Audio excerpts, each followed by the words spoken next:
Grass had always been there for me.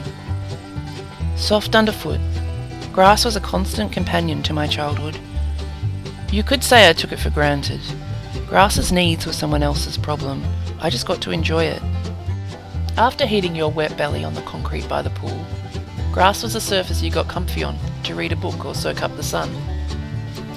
I knew it had a dark side. I was warned about wild grass. Wild grass was a land of snakes that I knew better than to spend much time in. With adulthood, I took on more responsibility for grass. Not that I often honoured my obligations. Grass was for the most part annoying. The kinds I came to know were always creeping in unwanted. Yet there was still some deep agrarian longing in me. Grass artists gave me a glimpse of how things could be. There was land artist Agnes Dennis, who brought a wheat field to New York landfill. I was seduced early on by the charms of miscanthus, dramatic fluffy plumes standing tall, what my mum would call a dreamboat. But it was a local grass that won me over. Kangaroo grass, Themata, with its pinkish tones and the most eccentric and charming seed head, my first serious grass crush. I put it in every nook in my garden to see what it liked. And then on walks I found whole paddocks of it.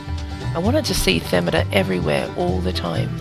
A semi-obsessive love affair, come ecological restoration. There were others too. Rough speargrass with its upright heads and seeds that drill in wherever they can, and feather speargrass, a delicious mound of feathery fluff. Weeping grass, windmill grass, dicalacne, dicanthium, wallaby grass that will happily populate a hillside. Across 3 La Nina summers came fields of grass we had to mow and mow again. And so I came to know better those creatures who'd known and loved grass far more intimately than I could imagine, the grass eaters.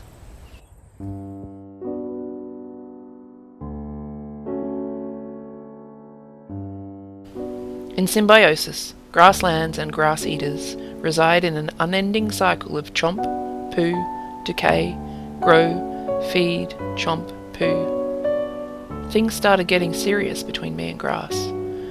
I knew everything would suffer if there was not enough grass to eat or enough time for grass to recover.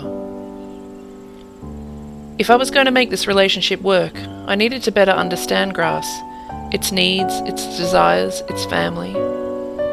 And so I found out more. Grass wants to be mown, grazed, burnt or harvested.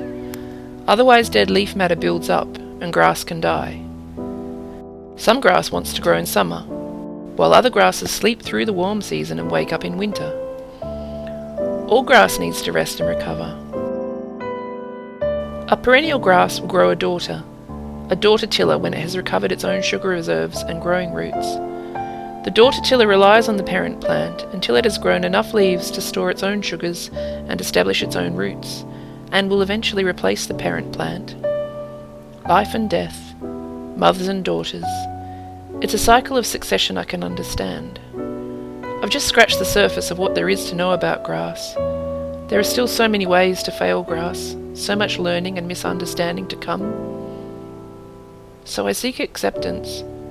In loving grass, let me lose myself. Out beyond ideas of wrongdoing and right-doing, there is a field. I'll meet you there. When the soul lies down in that grass, the world is too full to talk about. Ideas, language, even the phrase each other, doesn't make any sense.